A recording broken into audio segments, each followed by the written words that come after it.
laps complete. Casey Kane, the race leader, coming around to complete lap 142. I think there was a general sense with how successful they had been that year that that was their type of track, the homecoming for Tony, all of that. It just was all building up. And it's one of those races going in where you knew he was the guy to beat. And there were a lot of other teams that were good that year, certainly, but you just knew it was Tony's time. It just kind of had that feeling.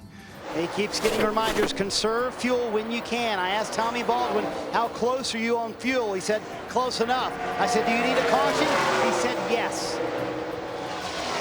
Oh, Tony's looking on the inside. In case he moved him up. Yep, he's going to get underneath him here. Comes. Oh, there's no room there.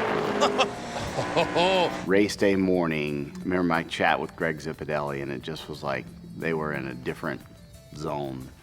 And I remember seeing Tony very focused that day, just very dialed in. Oh, trouble. Championship leader, Jimmy Johnson has tagged the wall. That'll bring out the caution. Guys, they told Jimmy, lean in the window. Chad Knaus ran out onto pit lane, pulled the window net down, and yelled at Jimmy, get out. The car is on fire underneath. He went to the aid of his driver and now has Jimmy on the pit lane wall. I remember him seeing his dad in the suite. I believe it was off turn 2, and he could see his dad under caution, and his dad would make the motion, whatever motion that was, that he would make when Tony was a kid racing. There is his suite outside of turn 2 here at the Indianapolis Motor Speedway. Again, he grew up in Columbus, Indiana, about 50 miles from this track. And there has been some speculation that if Tony wins and does some fence climbing, it's the fence right in front of that suite that he will climb to celebrate. Great. Here we go. Casey got a good start. 11 laps to go. But Tony, boy, he laid back and got that run between 1 and 2. Kane trying to hold him off, can't do it. Side by side in front of his suite. They sweep into 2 and onto the backstretch. Tony Stewart takes the lead at Indy. That was his opportunity. And look, Kane is not bad. No. This car, this 9 car, is fast. And I think it gets better if he gets a couple of laps underneath them. Stewart sweeps to the inside. You have to be careful. You don't want to pick up too much of that dirt. Loose rubber on those tires, your car will really slide if you do that. Boy, that looks good right there. Ooh, 9 cars taking a look. Casey Kane.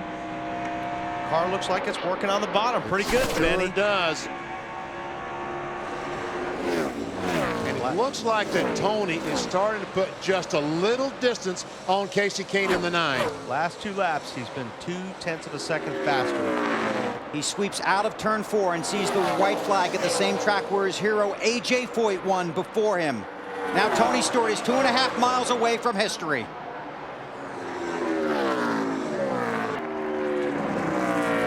Through turn 4, the last trip down the front stretch. Tony Stewart, a native Hoosier, his dream comes true. Tony Stewart wins the Allstate 400 at the Brickyard. Let the party begin.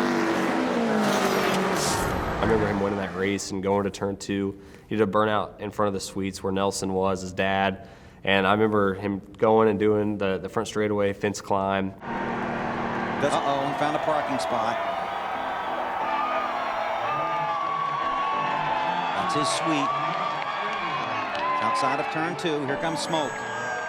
Yeah, when I think of racetracks and crowd interactions, those are the moments that if I'm a race fan and I was able to be there on that day and feel that. I mean, so many different people from different walks of life all coming together just to watch a race.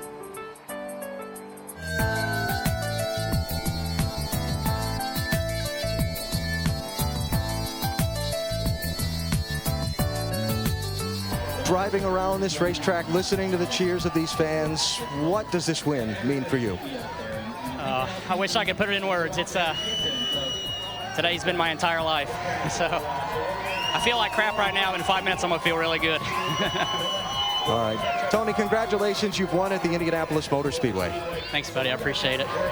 It wasn't the open wheel win he always dreamed of as a kid, but it was a win in Indianapolis, and I don't think at that moment he cared what form it came in. He won at the Brickyard. When you grow up in Indiana, especially as close to IMS as me and Tony did, it gives you a whole nother appreciation for the place, and you just kind of find this whole other gear whenever you go there. And I feel like I've been able to kind of tap into that every time I've went. And now, you know, as a fan, I remember Tony talking about it and kind of seeing him do it too. I feel like now it's neat because I can relate to him on that level. Not a lot of people can relate to being that Indiana driver going to Indianapolis, but yeah, definitely remember watching on TV that day and just being super excited.